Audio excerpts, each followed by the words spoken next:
નમસ્કાર. અત્રે ઉપસ્થિત સૌ મહાનુભાવો, ટીડીઓ સાહેબ, સરપંચશ્રીઓ, આચાર્ય સાહેબ, શિક્ષક મિત્રો, ગામના વાલીઓ, ગ્રામ્યજનો અને વાલા બાળકો, આજના આ પ્રવેશોત્સવના શુભ પ્રસંગે હું આપ બધાનું અભિનંદન પાઠવું છું. આજે આ ગામમાં આટલા બધા વિદ્યાર્થીઓએ પ્રવેશ લીધો તો હું એમના ઉજ્જવળ ભવિષ્યની કામના કરું છું, શુભેચ્છાઓ પાઠવું છું.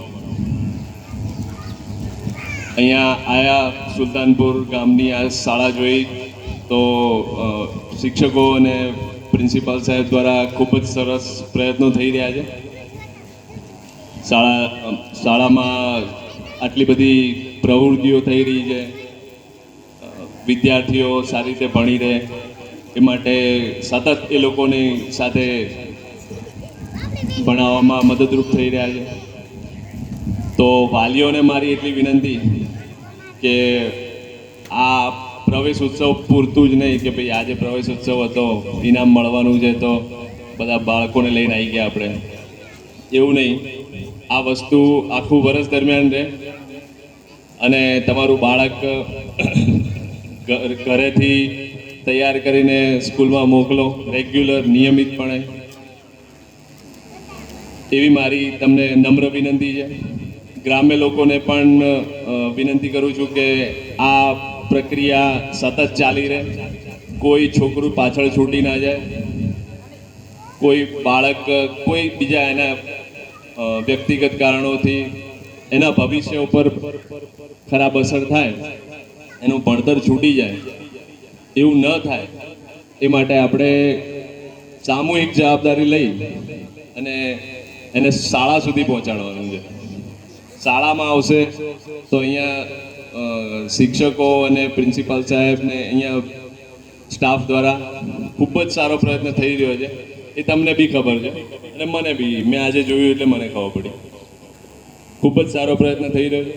તો આ આપણી બધાની નૈતિક જવાબદારી છે કે કોઈ બાળક પાછળ છૂટી ના જાય. બાળકોને એટલું જ કહીશ કે સવારે વહેલા ઉઠી જવાનું, તૈયાર થઈ મમ્મી પપ્પાને, દાદા દાદીને પગે લાગી અને સ્કૂલમાં આવી જવાનું. આવી જશો ને બધા?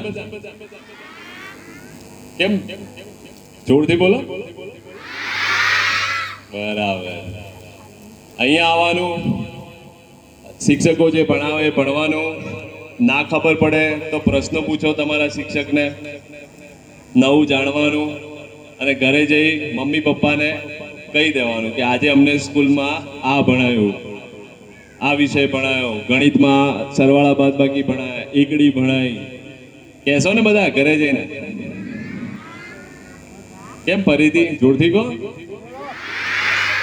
બરાબર, સરસ.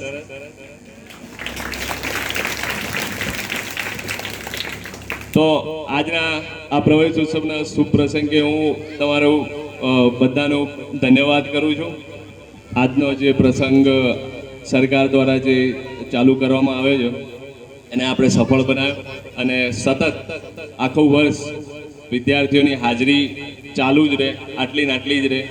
જો કોઈ બાળક પાછળ છૂટી જાય તો એને આપણે પાછું અંદર લાવી દઈએ, સ્કૂલમાં મોકલી દઈએ, એના પ્રયત્નો થાય એવી આશા સાથે હું તમને નમ્ર વિનંતી કરું છું, હાથ જોડીને વિનંતી કરું છું.